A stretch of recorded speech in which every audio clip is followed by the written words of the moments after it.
Est-ce que cette vidéo va réconcilier le grand public avec l'image de kéké que peut avoir BMW? Je ne sais pas, par contre celle que j'ai achetée a eu besoin d'une mise en beauté.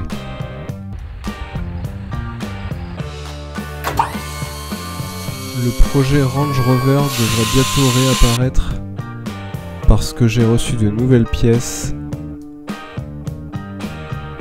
Il semble que le filtre à huile a changé aussi. Et que j'ai eu le temps de les préparer. Mais en ce moment, je suis un petit peu bloqué. Il restera ça. Ce qui est un beau morceau aussi. Et après, il y aura ça. Ça. Et il y aura aussi ça. Donc, un beau gruyère quand même. Hein. Au moment de ces images, on est à 2 doigts de signer un compromis. Donc dans 3 mois, il faut que ça roule. Alors ça fait 12 ans que j'ai ma fidèle voiture, mais il y a un moment, il faut que je me rende à l'évidence. J'ai l'embrayage à faire, la distrie, le train avant, le coffre, le ciel de toit. Et si je veux pas passer à la case garage et grosse facture, il va falloir que je le fasse moi-même. Et pour ça, il me faut une 3e voiture.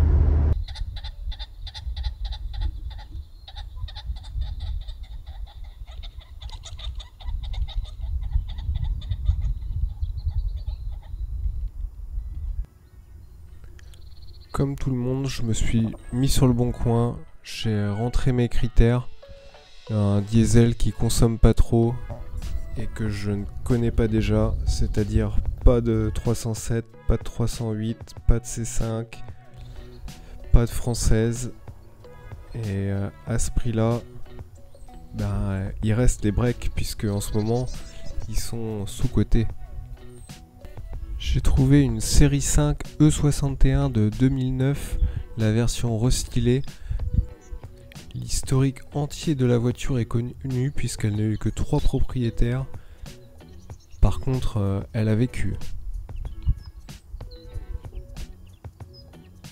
Je vais tenter de lui offrir une seconde jeunesse. La première chose à faire pour un phare opaque comme celui-là, c'est le poncer à l'eau.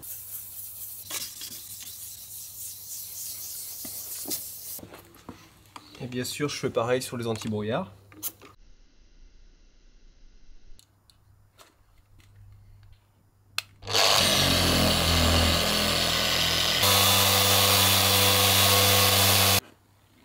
Alors comme j'ai poncé au grain 800 et que c'est du costaud, ma première passe risque de pas être brillante. Donc on va faire une deuxième passe.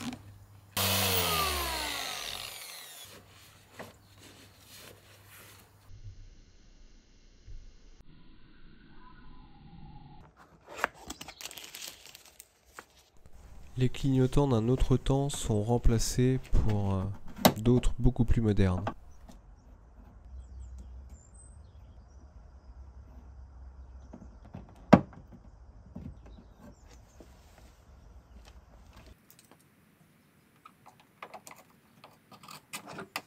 J'aurais pu me contenter d'un polissage des phares, mais les calandres étaient usés et je voulais voir ce que ça donne, une calandre noire mate, semblable à celle d'origine.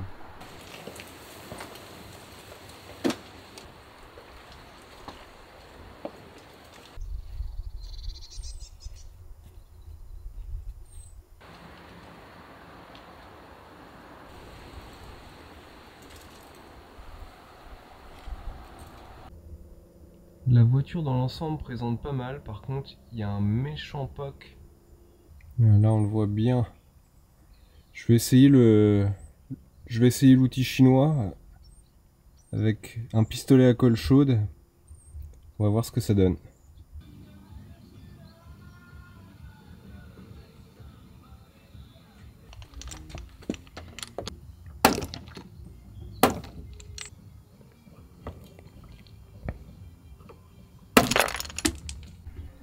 Ça n'a absolument rien changé. Je vais commencer par laver la voiture avant d'utiliser cet outil.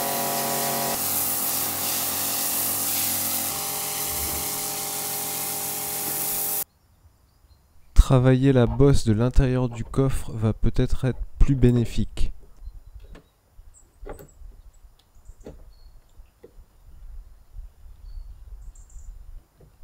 Finalement, après avoir fait des bêtises avec un tournevis de l'intérieur, on voit bien les petites marques du tournevis. Ici aussi.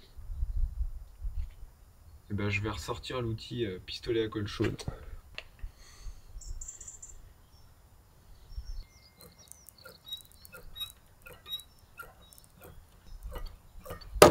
Bon, c'est parti pour un dernier essai.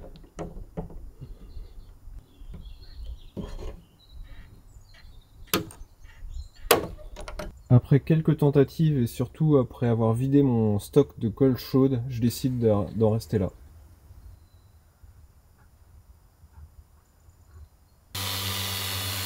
La peinture est super terne et ne rend pas hommage à la voiture, alors je sors la polisseuse.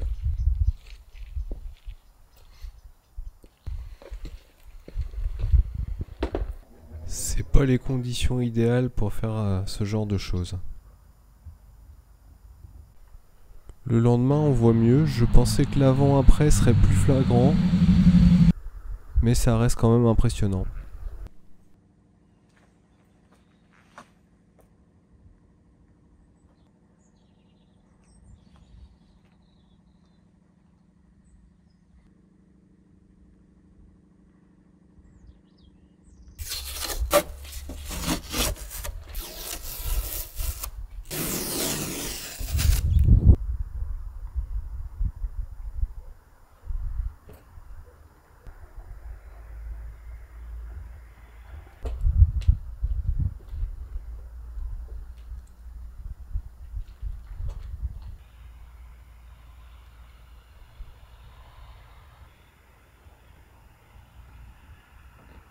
Ces rayures-là sont un peu trop profondes pour les avoir uniquement au polish, alors je vais poncer un petit peu à l'eau, au grain 1500 pour les atténuer.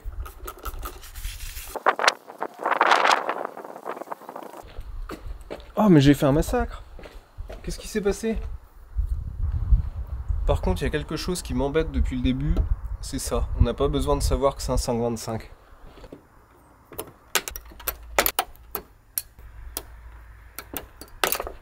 Pour enlever les résidus de colle, je prends un produit qui s'appelle Eulex. J'en mets un petit peu sur une éponge magique. Il est temps de rattraper tout ça avec un coup de polissage.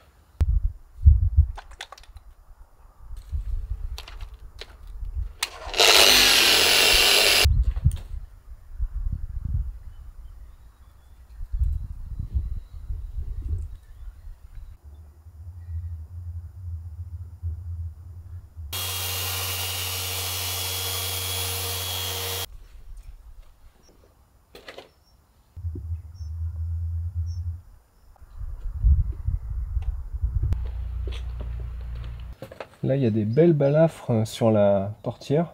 Et je pense que c'est moi qui les ai faites avec la polisseuse. Quand j'ai fait un premier passage, il y a dû avoir un caillou qui s'est coincé dedans ou un morceau de goudron. Pas l'air très profond, donc je vais essayer de faire la même technique que les phares.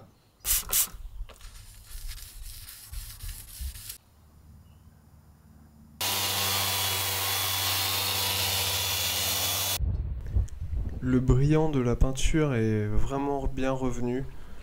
Les vernis allemands sont vraiment super épais et faciles à travailler. C'est pour ça que j'ai mis une céramique pour le protéger.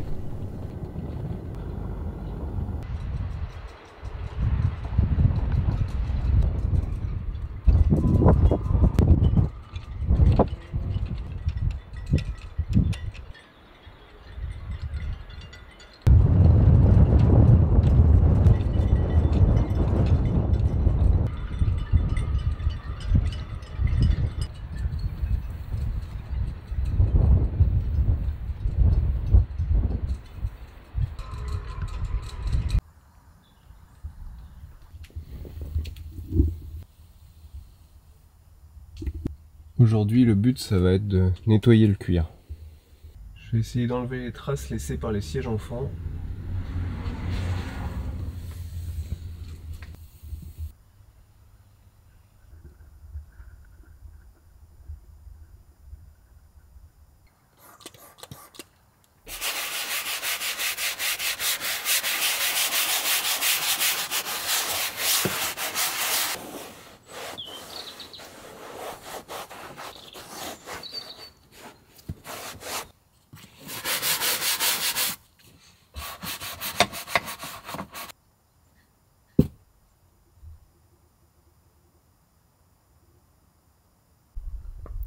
bien la différence entre un siège propre qui est mat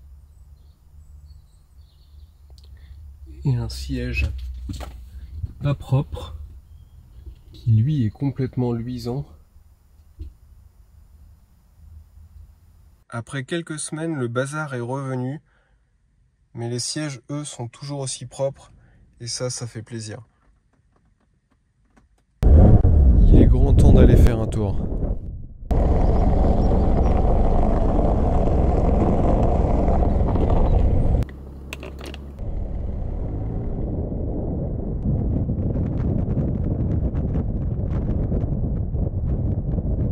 Et les boîtes ZF de BMW, même en 2019, sont quand même réputées.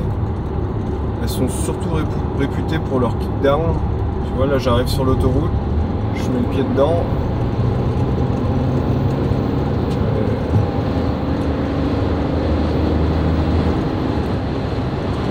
Voilà. Ça fait des sensations coup de pied aux fesses qui sont quand même assez incroyables.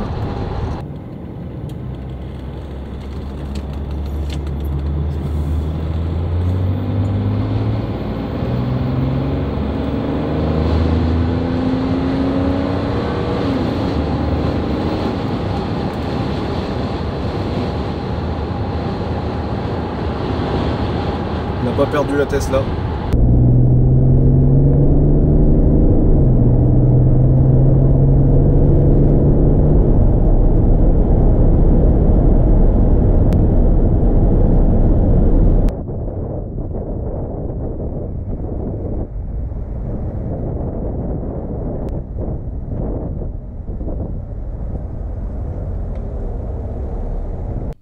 C'est une voiture qui a quand même 280 000 km et donc forcément elle accuse le poids des années sur certains aspects. Il y a un avertisseur sonore qui m'avertit d'un coffre ouvert et qui me distrait beaucoup.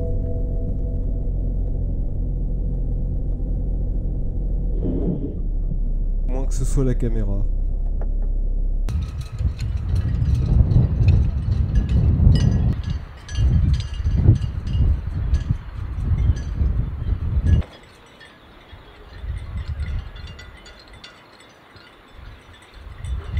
Si vous avez une voiture d'avant 2010 comme moi, vous allez voir, il y a un truc qui est essentiel à faire et que je pense que tout le monde devrait faire. C'est quand tu ouvres ici cet éclairage jaune là. Ça c'est le genre de truc, si tu cherches quelque chose dans la voiture, eh ben, tu peux chercher longtemps parce que tu trouveras rien.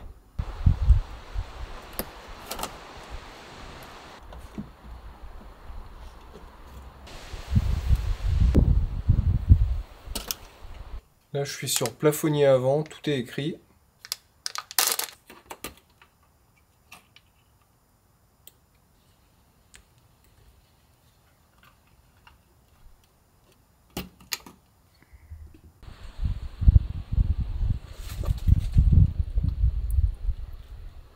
Footwheel light, et lumière au niveau des pieds.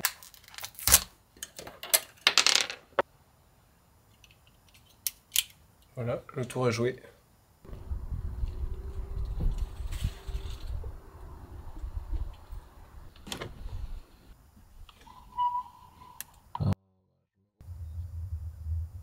L'interrupteur de démarrage a fait son temps.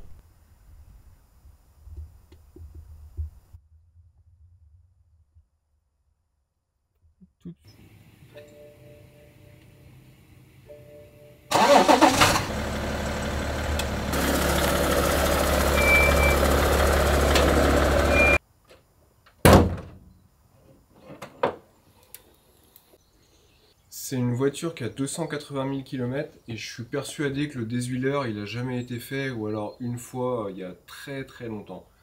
Donc aujourd'hui je vais changer le déshuileur.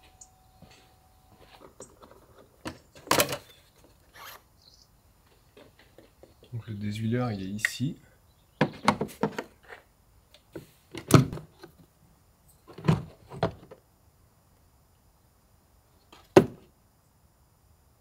Alors celui-là par contre il a tout sauf été changé.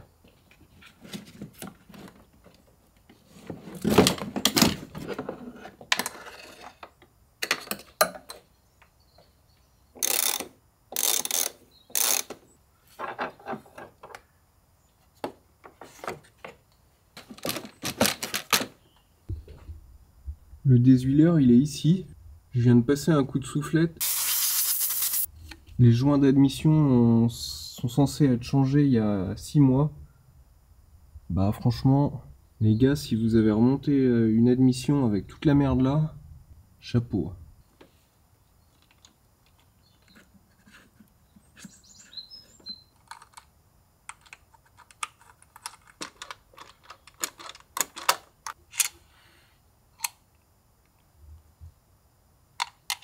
Alors le désuileur, c'est un BMW.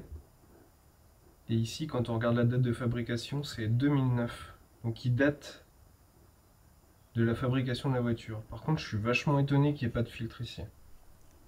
Il est maintenant temps de s'attaquer à l'avertisseur sonore qui me casse les pieds. Voilà ce que ça me dit. Coffre ouvert. Défaut de coffre. Donc bah, on va regarder ça tout de suite.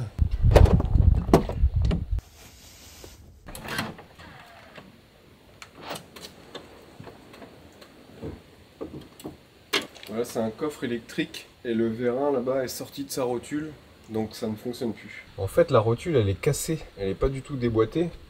Je vais commencer par enlever le vérin pour voir ce qui se passe. Voilà, la rotule elle est dedans là. Et je vois que ça a déjà été trifouillé. Oh la vis c'est dégueulasse. Elle est sortie.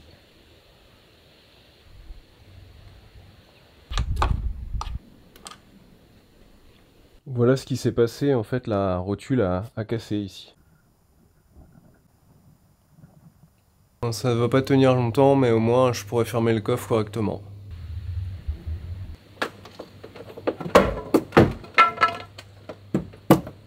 C'est joli.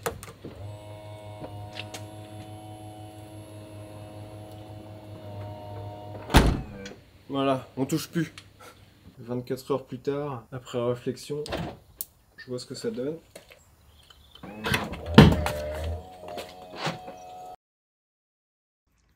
Alors, je me suis amusé à fabriquer une rotule avec une vis. Est-ce que si ça marche 5 fois de suite, on peut considérer que ça fonctionne? Ça doit bien forcer dessus quand même. La force du vérin repose sur la toute petite tige de 5. Je suis pas sûr que ça dure très longtemps. Maintenant, pour résoudre le problème d'indicateur de coffre ouvert, il va falloir que j'investigue un petit peu plus en profondeur. Clairement, là, il y a un petit souci de fil. Bon, il y avait déjà une réparation ici. Je vais en faire une autre. Alors du coup je suis en train de démonter l'intérieur du coffre parce que il faut que j'attrape le câble qui est coupé pour le rallonger parce que je ne peux pas le souder de par ici. Bon, maintenant que j'ai rallongé le fil et que ça a bien amusé le chat, je vais pouvoir le repasser par en haut.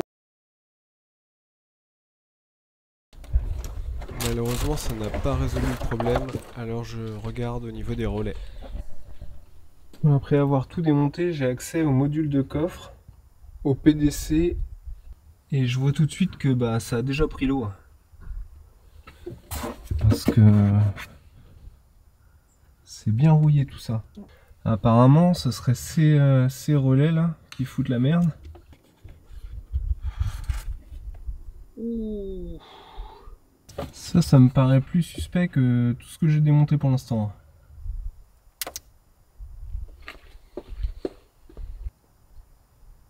T'as vu, la pâte elle est mangée. Et en plus il y a du vert de gris à l'intérieur, donc déjà ça c'est pas bon du tout. Les relais étaient vraiment pas beaux et je les ai remplacés par des nouveaux.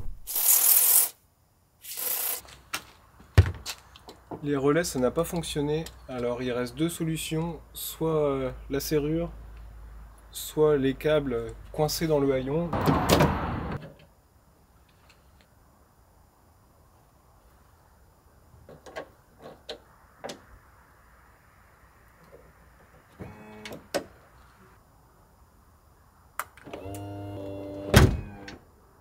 Bon bah c'est toujours pas ça. Dans le prochain épisode, il faudra que je dépose le câblage électrique du haillon. Je vais maintenant m'attaquer à la vidange de la boîte automatique parce qu'elle a été faite une fois il y a maintenant 150 000 km. Là, je me suis fait de la place comme j'ai pu sous la voiture. Il n'y a pas grand chose, tu vois, il y a l'espace d'un pneu. Et je vais essayer de le faire comme ça. Voilà, j'ai réussi à retirer la plaque. Je vais l'enlever complètement. Je vais mettre de la lumière et on va voir si on peut vidanger ça.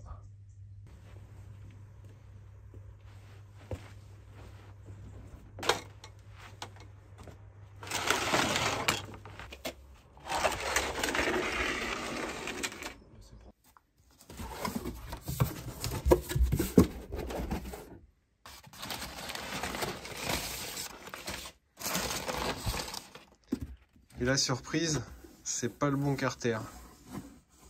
Ah, c'était si bien parti. L'autre, il a un creux ici.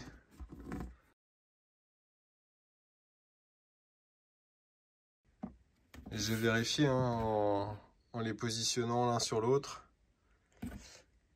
Il faudra recommencer dans une autre vidéo.